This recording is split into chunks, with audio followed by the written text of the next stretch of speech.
வணக்கம். நான் உங்கள் சங்கர். சாமானிய நேர சேனல்லேருந்து பேசிகிட்டு இருக்கேன்.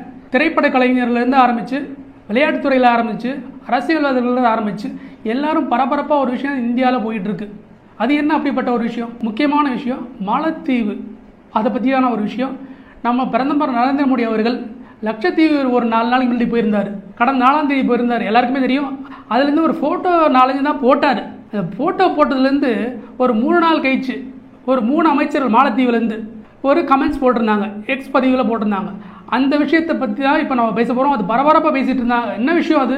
அப்படிப்பட்ட என்ன ஒரு விஷயம் அது? அவ்வளோ பரபரப்பான ஒரு விஷயம். அந்த 3 அமைச்சர்கள் அப்படி என்ன தான் பேசியிருந்தாங்க, அதனால் ஏன் இவ்வளோ பெரிய பிரச்சனை வந்தது, அதை நம்ம இப்போ விவரமாக பார்ப்போம். அதில் ஒரு 2 அமைச்சர் என்ன சொல்கிறாங்கன்னா, லட்சத்தீவு மோடி அவர்கள் போயிட்டு வந்த பிறகு அவருக்கு எல்லாத்தையும் நல்லாவே தெரிஞ்சு போச்சு. லட்சத்தீவை ஒரு டூரிசம் ஸ்பாட்டை கன்வெர்ட் பண்ண போகிறாரு. ஏன்னா மேக்ஸிமம் மாலத்தீவுக்கு 10-12% பாப்புலேஷன் டூரிசம் இந்தியாவிலேருந்து தான் போகிறாங்க. அவங்களுக்கு நல்லாவே தெரியும். இப்போ பிரதமர் மோடி அவர்கள் எந்த நாட்டுக்கு எந்த இடத்துக்கு போனாலுமே அது ஒரு சுற்றுலாத்தலமாக மாறிடுது அப்படின்ட்டு எல்லாருக்குமே தெரியும். தமிழ்நாட்டில் பார்த்தீங்கன்னா மகாபலிபுரம் வந்தார்னா அது ஒரு சுற்றுலாத்தலமாக மாறிடும். அவர் எங்கெங்கெல்லாம் கால் எடுத்து வைக்கிறாரோ அந்த இடம்லாம் சுற்றுலாத்தலம் தான் அப்படின்றது மாலத்தீவில். இந்தியா மட்டும் இல்லை, மாலத்தீவுன்னு மட்டும் இல்லை, உலகத்துக்கே தெரியும். அவர் எந்த இடத்துல கால் எடுத்து வச்சாலும் அது ஒரு சுற்றுலாத்தலமாக மாறிடும்னு. அதனால தான் அந்த 2 அமைச்சர்கள் உடனே அது ரிப்ளை பண்ணியிருக்காங்க. லட்சத்தீவு எங்களை மாதிரி அவங்களால சுற்றுலாத்தலமாக மாற்ற முடியாது. அது ஒரு அநாகரிகமான ஒரு ஊர். அவங்களால டூரிசம் நடத்த முடியாது. அவங்களால சுத்தமான இருக்கல, அவங்க இடம் அசுத்தமான இடம், அந்த இடத்துக்குலாம் யாரும் வரமாட்டாங்க அப்படின்ற மாதிரிலாம் அமைச்சர்களுக்கு பேசலாங்க. சாதாரண மக்கள் பேசலாம். ஆனால் ஒரு அமைச்சரே, மாலத்தீவில் இருக்க அமைச்சர் 2-3 பேர் அது மாதிரி போட்டிருந்தாங்க. அது போட்ட அடுத்த செகண்ட் நம்ம ஊரில் இருந்து, இந்தியாவிலேருந்து நம்மளுடைய விளையாட்டு வீரர்கள் சச்சின் தெண்டுல்கர் பீச்சிலேருந்து விளையாடுற மாதிரியே ஒரு ஃபோட்டோ போட்டிருந்தாரு. அது இல்லாமல் நம்மளோட பாலிவுட் ஆக்டர்ஸ் 4-5 பேர் அதை எதிர்த்து கருத்து தெரிவிச்சிருந்தாங்க. இதை மாதிரி மாலத்தீவு போகிறது பதிலாக லட்சத்தீவு போகலாம். இந்தியாவிலேயே இருக்க ஒரு லட்சத்தீவு ஒரு அழகான ஊராக இருக்குது. மோடி அவர்கள் போயிட்டு வந்திருக்காரு. அதனால் நம்ம லட்சத்தீவை இன்னும் பெரிய ஒரு டூரிஸ்ட் ஸ்பாட்டாக மாற்றணும் அப்படின்னு நம்ம பாலிவுட் ஆக்டர்ஸ் பேசிகிட்டு இருக்காங்க. அதனால் என்ன ஆச்சுன்னா, இப்போ அதுக்கு உங்களுக்கு ஒரு பயம் வந்துருச்சு. இதனால் என்ன நடந்ததுன்னா, இவங்க அதாவது பாலிவுட் ஆக்டர்ஸ் சொல்லி அதுக்கப்புறமா இது மாதிரி விளையாட்டுத்துறை சச்சின் தெண்டுல்கர் அது மாதிரி அவங்க பேசின பிறகு என்ன ஆச்சுன்னா, 13,000 பேர் இந்தியாவிலேருந்து போகக்கூடிய சுற்றுலா பயணிகள் 13,000 பேர் ஹோட்டல் டிக்கெட்டை கேன்சல் பண்ணிட்டாங்க. கிட்டத்தட்ட 6,000 பேருக்கு மேலே ஃப்ளைட் டிக்கெட்டை கேன்சல் பண்ணியிருக்காங்க. திடீர்னு இதெல்லாம் ஒரு பயம் வந்துருச்சு அவங்களுக்கு. அதனால் மாலத்தீவு பிரைம் மினிஸ்டர் ஒரு ட்விட்டர் போட்டிருக்காரு, இந்த அமைச்சர்களுக்கும் எங்களுக்கும் சம்மந்தம் இல்லை. அது எப்படி சம்மந்தம் இல்லாமல் போகும்? ஒரு அமைச்சர் இப்போ சம்மந்தம் இல்லாமல் போகும் எனக்கு தெரியல. ஆனால் பிரைம் மினிஸ்டர் போட்டிருக்காரு ஒரு ட்விட்டர். இதை மாதிரி கருத்துக்கள் தெரிவிச்சிருக்காங்க. அவங்கள தற்காலிகமாக பதவியிலிருந்து நீக்கிறோம். அந்த கருத்துக்களுக்கும் கவர்மெண்ட்டுக்கு எந்த சம்மந்தமும் கிடையாது. அதனால் இதை நாங்கள் மன்னிச்சுக்கோன்ற மாதிரி ஒரு ஸ்டேட்மெண்ட் கொடுத்துருக்காங்க. இருந்தாலும் இது ஏன் இது மாதிரி கொடுத்துருக்காரு அப்படின்றத நம்ம விலாவரியாக பார்ப்போம்.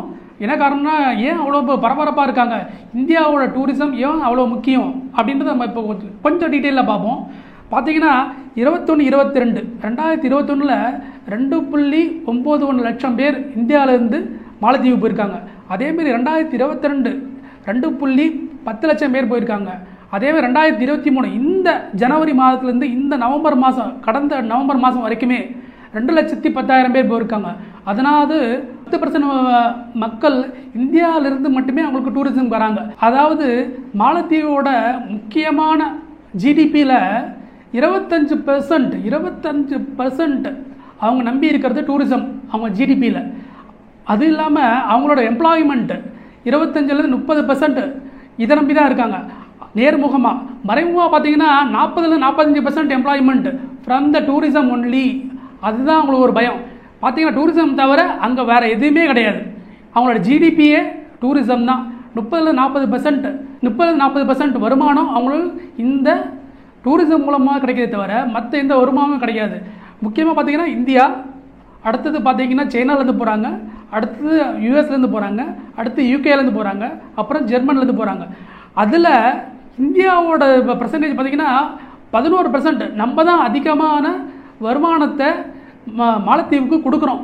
அதனால தான் உடனே அவங்க பயந்து என்ன பண்ணுறாரு, அவர் பிரதமர் அவர்கள் என்ன சொல்லியிருக்காரு, அந்த அமைச்சர்களுக்கு எங்களுக்கு சம்மந்தம் இல்லை, அவங்க கருத்துக்கு அரசாங்கத்தோட கருத்து கிடையாது, அதுக்கு எங்களுக்கு சம்மந்தம் கிடையாது, அதனால் அவரை தற்காலிகமாக அவங்கள பதவியை விட்டு நீக்கிறேன் அப்படின்னு சொல்கிறது காரணம் வந்து இந்தியாவுக்கு மேலே மட்டும் பயம் இல்லை. இப்போ இந்தியா சொல்லிச்சுன்னு வச்சுக்கோங்களேன், அடுத்து ரஷ்யா நமக்கு ஒரு சின்ன ஒரு ஆர்டர் போட்டால் போதும், ரஷ்யாவிலேருந்து போகிறது மக்கள் கம்மியாயிடுவாங்க. அதே மாதிரி ஜெர்மன்லேருந்து நமக்கு ஒரு சின்ன ஆர்டர் போட்டால் ஜெர்மனோட பாப்புலேஷன் கம்மியாகும். நம்ம ஒரு ஸ்டெப் எடுத்து, அதாவது மோடி அவர்கள் இப்போது உலகத் தலைவர் ஏன் சொல்கிறேன்னா, மோடி எடுக்கக்கூடிய ஒவ்வொரு விஷயத்தையும் உலகத்தில் இருக்க உன்னிப்பாக கவனிக்கிறாங்க. மோடி ஒரு ஸ்டெப் ஏதாச்சும் ஒரு எடுக்கிறாருன்னா அது ஏன் எடுக்கிறாருன்றதை பார்க்குற அளவுக்கு உலகத்தில் இருக்க எல்லா தலைவரும் இருக்காங்க. மோடி இது மாதிரி ஒரு ஸ்டெப் எடுத்தால் அதோட விளைவு எப்படி இருக்குன்னு உலக நாடுகளுக்கும் தெரியும், மாலத்தீவுக்கும் தெரியும். ஏன்னா இதுக்கு முன்னாடியும் ஒரு நிகழ்ச்சி நடந்தது, எல்லாருக்கும் கொஞ்ச நாள் முன்பு நடந்தது, மறந்துருப்பீங்களாம் தெரியல. இதே மாதிரி தான் மலேசியாவில் ஒரு பிரதமர் அவர்கள் அது கீழே இருந்தவங்க ஒரு ஸ்டேட்மெண்ட் கொடுத்துருந்தாங்க. அதாவது இந்தியா வந்து இந்துக்கள் நாடாக மாறிடுச்சு, அது வந்து சிறுபான்மையினருக்கு எதிரான ஒரு நாடு அப்படின்னு ஒரு ஸ்டேட்மெண்ட் கொடுத்தாரு. எங்கே இருக்க அதுவும் ஒரு பிரைம் மினிஸ்டரே கொடுத்தாரு. அப்போ என்னாச்சு தெரியுமா உங்களுக்கு, ஒரே ஒரு ஸ்டேட்மெண்ட் தான் நம்மளோட மோடி அவர்கள் கொடுத்தாரு. அதாவது நம்மளுடைய கிட்டத்தட்ட ஒரு 30-40% எங்கேருந்து வருதுன்னா மலேசியாவிலேருந்து நம்ம இம்போர்ட் பண்ணுறோம். நம்மளுடைய சமையலுக்கான எண்ணெய் வந்து மலேசியாவிலேருந்து அதிகமாக இம்போர்ட் பண்ணிட்டு இருந்தோம். ஒன்றும் இல்லை, அதை தடுத்து நிறுத்துகிறோம், நாங்கள் வேறு கண்ட்ரியில் வாங்கிக்கிறோம் அப்படின்னு ஒரே ஒரு வார்த்தை போட்டார். அதோட காலில் வந்து வந்தவங்க தான் மலேசியாவிலேருந்து. நாங்கள் அது மாதிரிலாம் பேச மாட்டோம் அப்படின்னா அந்த அடுத்த நாளே மலேசியா பிரதமர் சொன்னார், நாங்கள் அப்படிலாம் பேசல, என்னோட கருத்து தவறாக புரிஞ்சுக்கிட்டாங்க அப்படின்னு பேக் அடித்தார். அது காரணம் என்னென்னா, அவங்களுக்கு தெரியும் இவர் வந்து வாயால் சொல்ல மாட்டார், எதுவும் செயலில் காட்டுவார் அப்படின்னு அவங்களுக்கு தெரியும்.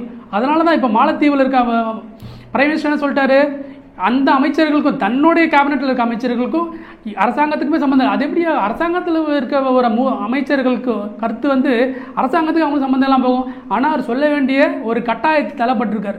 என்ன காரணம், மோடி அவர்கள் எதை செஞ்சாலும் எதை யோசித்தாலும் அவங்களுக்கு வந்து ஒரு பெரிய ஒரு பாதிப்பு உண்டு. நான் சொன்ன மாதிரி டூரிசத்தில் 10-12% நம்மளுடைய வருமானம் அவங்களுக்கு போச்சுன்னா அந்த நாடு என்ன ஆகும் அவங்களுக்கு தெரியும். அதனால தான் மோடி அவர்கள் சொன்ன உடனே மோடி அவர்கள் சொல்லக்கூட இல்லை, இன்னும் நான் டூரிசம் வந்து யாரும் போக வேணான்னு வாயை கூட திறக்கல.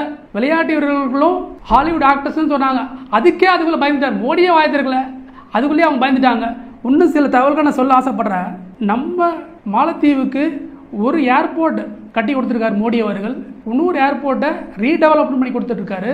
அது இல்லாமல் அவங்களுடைய கடனில் இந்தியா எஸ்பிஐ பேங்க் வந்து 1974 நம்ம கடன் கொடுத்துட்ருக்கோம் மாலத்தீவுக்கு. வேறு எந்த நாடுமே கொடுக்கல. எஸ்பிஐலேருந்து நம்ம தான் அவங்களுக்கு மேஜர் கிரெடிட் கொடுத்துட்ருக்கோம் மாலத்தீவு. அது மட்டும் இல்லை, தண்ணி பிரச்சனை வந்ததுங்க, குடிக்கிற தண்ணி இல்லை அவங்களுக்கு, இந்தியா தான் மோடி அவர்கள் அவங்களுக்கு ஹெல்ப் பண்ணார். அது இல்லாமல் 34 ஐலாண்டில் வாட்டர் டீசல் பிளான்ட்டும் அதே மாதிரி சானிடேஷனுக்கும் இந்தியா வந்து 34 ப்ராஜெக்ட் அங்கே நடத்திட்டு இருக்காங்க. இந்தியா இல்லைன்னா அவங்களுக்கு குடிக்கிறதுக்கு கூட தண்ணி கிடையாது. அதை மனசில் வச்சுப்பாங்கன்னு நினைக்கிறேன். அதனால தான் மாலத்தீவு பயந்துக்கிட்டு பிரதமர் அவர்கள் என்ன சொல்லியிருக்காரு, எங்களுக்கும் அந்த கருத்துக்கும் சம்மந்தம் இல்லை, நாங்கள் வந்து அது மாதிரிலாம் பேச மாட்டோம், இந்தியா வந்து எங்களுடைய நட்புடைய நாடு தான் அப்படின்னு சொல்ல வர்றாரு. என்ன காரணம்னா, நமக்கும் மாலத்தீவுக்கும் ஒரு நெருங்கிய தொடர்பு இருந்துட்டு தான் இருந்தது. ஆனால் இப்போ கடந்த எலெக்ஷன் நடந்த ஒரு பிரைம் மினிஸ்டர் இப்போ வந்திருக்கவர் ஒரு சைனாவோட தொடர்புடையவர். அவர் வந்து சைனாவோட சப்போர்ட்டராக இருக்கார். அதுதான் அங்கே ஒரு பிரச்சனை. நேற்று அவர் சைனாவுக்கு போயிருக்கார். எதுக்குன்னா அங்கே நிறையா இன்வெஸ்ட்மெண்ட்டை கொண்டு வரணும் அப்படின்றது போயிருக்காரு. அது இல்லாமல் சைனா வந்து ஒரு 10 ஐலண்டை வந்து வாங்கி அதை டெவலப் பண்ண போகிறோம் அப்படின்னு சொல்லிட்டு இருக்காங்க. சைனாவோட ஒரு பிரைம் மினிஸ்டராக அவர் இருக்கார். அது ஒரு சின்ன ஒரு ஆபத்து இருக்குது. ஏன்னா இந்திய கடல் வழியில் மாலத்தீவும் ஒரு முக்கியமான பங்கு வகிக்குது. நம்மளுடைய இராணுவம் அங்கே வச்சுருந்தோம். ஆனால் இவர் பிரைம் மினிஸ்டர் வந்த பிறகு என்ன பண்ணாருன்னா, முதல்ல இது எடுத்தோடனே இந்தியாவில் இருக்க எம்ப்ளாயி அங்கே திருப்பி அமைச்சிருவோம், இந்தியாவிலேருந்து எல்லா இராணுவம் இங்கிருந்து போயிடணும் அப்படின்னு சொல்கிறாங்க.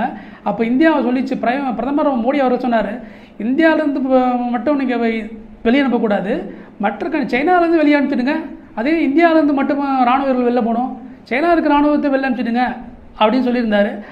அதை மறைமுகமாக இப்படி பண்ணணும், நமக்கு எப்பயும் குடைச்சல் கொடுத்துட்டே இருந்தாலும் நம்ம இந்தியாவை பொறுத்த வரைக்குமே எல்லாரோடைய நட்போடு தான் பழகும், எல்லா நாட்டோடைய நட்போடு இருக்கணும் தான் மோடி அவர்கள் விருப்பப்படுறாரு.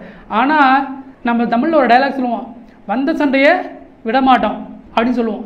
அது மாதிரி தான் இந்த கதையும். சும்மா இருக்கிற வரைக்கும் இவரும் சும்மா இருப்பார், நட்போட பாராட்டுவார்.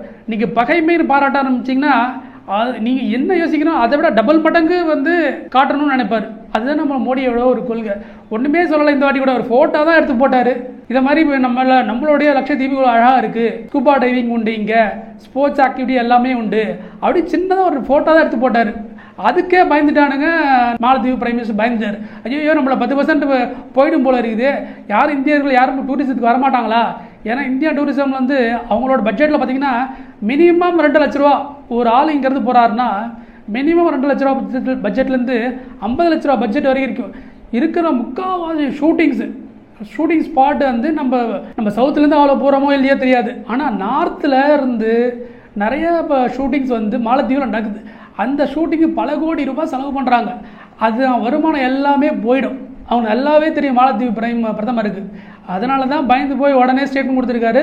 ஐயோ இல்லை சார், நாங்கள் அதுக்கும் சம்மந்தம் இல்லை, எங்கள் அமைச்சர்களும் அதுக்கும் எங்கள் அமைச்சரோட கருத்துக்கும் இந்த அரசாங்கத்துக்குமே சம்மந்தம் கிடையாது அப்படின்னு சொல்கிறார். அதாவது தான் வாயால் பேசிட்டு அதுக்கு இதுக்கு எனக்கு சம்மந்தம் கிடையாதுன்னு சொல்லுவாங்களே, அது மாதிரி கதையாக இருக்குது இது பேசுகிறது. ஆனாலும் இப்போ இதில் ஒரு நல்ல விஷயம் நடந்திருக்கு. இந்த 3 பேர் பேசினாங்க பார்த்தீங்களா, அதில் ஒரு நல்ல விஷயம் நடந்திருக்கு. ஏன்னா லட்சத்தீபை வந்து ஒரு டூரிசம் ஸ்பாட்டாக மாற்றணும்னு மோடி அவர்கள் ஆசைப்படுறாரு. அது இல்லாமல் இப்போ வந்து இன்டர்நெட் கனெக்டிவிட்டி தான் பெரிய பிரச்சனையாக இருந்தது. இப்போ இன்டர்நெட் கனெக்டிவிட்டி பார்த்தீங்கன்னா பிஎஸ்என்எல் மூலியமாக அங்கே வந்து கனெக்டிவிட்டி இப்போ தான் லான்ச் பண்ணி வச்சிருக்காரு அவர். உண்மையிட்டே இன்டர்நெட் பிரச்சனையே கிடையாது. எனக்கு தெரிஞ்ச அடுத்த 1 வருஷம் 2 வருஷத்துக்குள்ளேயே பெரிய ஒரு டூரிசம் ஸ்பாட்டாக மாலத்தீவு மாறிடும். லட்சத்தீவு அடுத்த 2-3 வருஷத்துக்குள்ள லட்சத்தீவு ஒரு பெரிய டூரிசம் ஸ்பாட்டாக மாறிடும். மாலத்தீவு போகக்கூடிய மக்களோட எண்ணிக்கை எனக்கு தெரிஞ்சு அடுத்த 2-3 வருஷத்தில் ஒரு 10,000-5,000 அவ்வளோதான். அதுக்கப்புறம் லட்சத்தீவோட வளர்ச்சி இந்தியாவோட வளர்ச்சியாக இருக்கும். அது மோடி பற்றி எல்லாருக்குமே தெரியும். அவருக்கு பொறுத்த வரைக்கும் நாட்டின் வளர்ச்சி தான் ரொம்ப முக்கியம். அதே குறிக்கோளோட தான் லட்சத்தீவும் போனார். எனக்கு தெரிஞ்ச லட்சத்தீவு இதுக்கு முன்னாடி யார் ஏதாச்சும் ஒரு பிரைம் மினிஸ்டர் போயிருக்காரான்னு கூட எனக்கு தெரியல. மன்மோகன் சிங் அவர்களோ இல்லாட்டி வாஜ்பாய் காலத்தை கூட போல எனக்கு தெரிஞ்சு, ராஜீவ் காலத்துலேயும் போன மாதிரி எனக்கு தெரியல. அதுக்கப்புறம் நம்மளோட பப்பு ராகுல் அவர்கள் போயிருப்பாரா லட்சத்தீவு எங்கேயாச்சும்? அவர் சைனாவுக்கு போவார் தவிர லட்சத்தீவுலாம் போன மாதிரி எனக்கு தெரியல. நம்ம மோடி அவர்களை பொறுத்த வரைக்கும் எந்த இடத்துக்கு போனாலும் இந்தியாவோட வளர்ச்சி அதோட சிந்தனை தான் அவர் இருக்கும். அடுத்த 2-3 வருஷத்தில் லட்சத்தீவு ஒரு பெரிய டூரிசம் ஸ்பாட்டாக மாறும். அது மோடியோட கையில். நன்றி, வணக்கம், ஜெய்ஹிந்த்.